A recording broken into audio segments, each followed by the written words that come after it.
Monsieur le ministre, bonjour. Bonjour. Ici, nous sommes au Conseil des droits de l'homme de l'Organisation des Nations Unies. Alors, session spéciale, réaction déjà? Oui, une très bonne chose parce que c'était à la demande de la RDC que le Conseil des droits de l'homme des Nations Unies s'est réuni en urgence. C'est 7 février 2024 à la suite des violations des droits de l'homme qui se sont passées à l'est de la RDC, particulièrement dans la ville de Goma et environ, où on a assisté à la destruction des vies humaines. Il y a eu des tueries, des casques bleus, il y a eu des destructions des hôpitaux.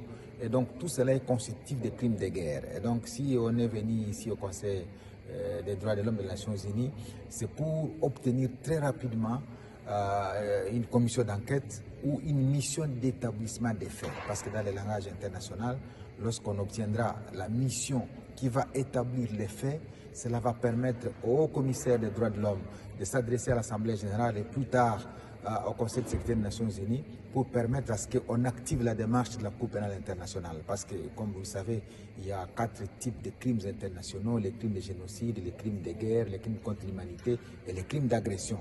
Et donc, il faudrait qu'il y ait une commission qui établisse ces crimes-là, la manière dont ils ont été commis, les responsables, les auteurs, pour activer cette machine internationale et faire droit à la RDC qui est victime de toutes ces violations de la part de l'armée rwandaise qui soutient effectivement les M23 pour commettre ces différentes violations pour lesquelles les auteurs doivent être sévèrement sanctionnés. Donc cette démarche est une démarche très salutaire pour la RDC parce que s'il n'y a pas de sanctions aux auteurs de différents crimes, eh bien ceux-ci pourront se poursuivre à la longueur du temps. Aujourd'hui, ne pas s'attendre à des résultats rapides, mais est-ce qu'on doit penser possible des résultats quand on sait notamment que le Rwanda n'est pas parti à la Cour pénale internationale?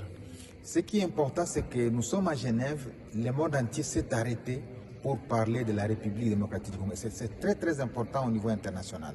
Même s'il y a un pays qui pense qu'il n'est pas partie prenante dans les statuts de Rome, eh bien, pour la RDC, lorsque le monde s'arrête pour entendre de toutes les voix, les différentes violations qui se sont passées, eh bien, cela réconforte les victimes.